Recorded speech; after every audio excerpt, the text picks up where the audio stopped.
आपने नौकरी लेने से जो पहले पढ़ा, क्या नौकरी लेने के बाद उसका यूज होता है?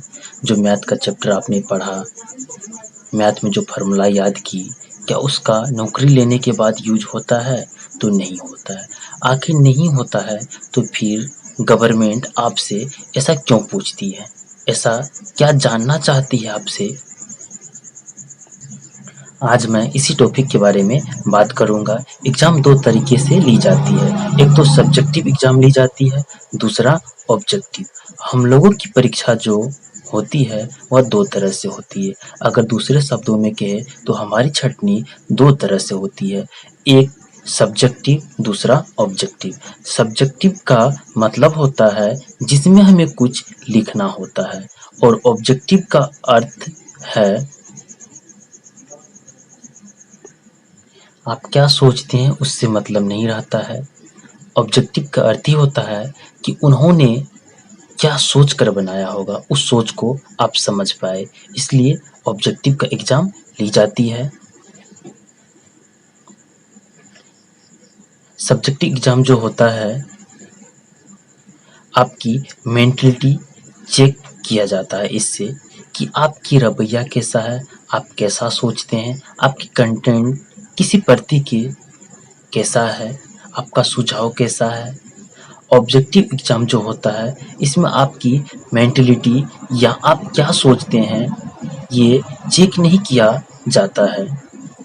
ऑब्जेक्टिव एग्ज़ाम इसलिए लिया जाता है कि आप इस बात को समझने के लिए मानसिक रूप से इतने काबिल है कि एग्ज़ामिनर कोई क्वेश्चन सेट करते हैं, सेट करते वक़्त क्या सोच रहे हैं, उस सोच को समझ पाए। मान लीजिए कि मैंने अपने मन में कोई डाटा सोचा, उसे घुमाकर आपके सामने रिप्रेजेंट कर दिया। वहाँ आपको ये नहीं सोचना है आप क्या सोचते हैं, मैं क्या सोच रहा हूँ, वह बात जानना है, क्योंकि ऑब्जेक्टिव एग्ज़ाम आपकी मेंटलिटी चेक करने के लिए नहीं ली जाती है। आपको उसकी सोच को समझना है। क्वेश्चन की लैंग्वेज कभी-कभी 100% सही नहीं होती है। इस बात का ध्यान रखना है, अपना मेंटलिटी शो नहीं करनी है। आपको उनका सोच को समझना है, उन्होंने इसके बारे में क्या सोचा होगा और क्या सोच करके आपको यह क्वेश्चन दिया गया है। आखिर एसएससी आपसे क्या जानना चाहती है, क्या जानना चाह रहा है, जो आपको ऑब्जेक्टिव एग्ज़ाम के थ्रू सिलेक्ट किया जाता है या सिलेक्ट किया जाता है। मान लीजिए कि आप एक इनकम टैक्स ऑफिसर हैं और आप रेड मारने कहीं गए, वहाँ पर आपका कौन-सा स्किल काम आएगा? क्या आप ज्योमेट्री अच्छी जानते हैं, या आप प्रतिशत अच्छी जानते हैं, या आप फ्रैक्शन बहुत अच्छी जानते हैं? क्या इसका कोई भी यूज़ होता है? फिर आपसे एसएससी ऐसा क्यों एग्ज़ाम लेती है? आखिर वह क्या जानना चाहती है? लेकिन इसका बहुत ही बड़ा यूज़ है। अगर आप रेड मारने जाते हैं, सामने वाले आपको कभी नहीं बताने वाले हैं कि उन्होंने गलती कहाँ किया है या कहाँ पर उन्होंने रुपया छुपाया है।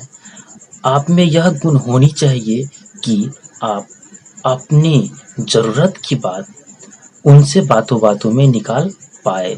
यही स्किल के कारण आप लोगों का एग्ज़ाम ऑब्जेक्टिव होता है। इससे पहले मैंने बताया एग्ज़ाम 2 तरह से ली जाती है, एक तो सब्जेक्टिव और दूसरा ऑब्जेक्टिव एग्ज़ाम ली जाती है।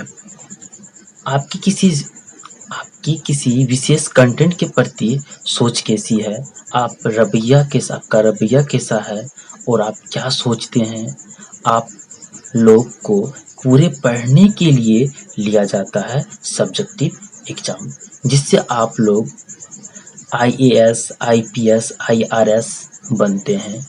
अब हम बात कर रहे हैं एसएससी की।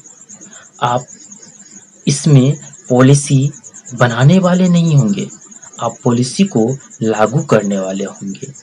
इसलिए आपसे एसएससी ऑब्जेक्टिव एग्ज़ाम लेती है, क्योंकि ऑब्जेक्टिव एग्जाम के थ्रू ही आपके बारे में पता चलता है कि आप उसकी सोच को समझ पाते हैं या नहीं, वह क्या सोच करके क्वेश्चन को सेट किया होगा, उस सोच को समझने के काबिल आप है या नहीं। इसलिए ऑब्जेक्टिव एग्जाम लिया जाता है।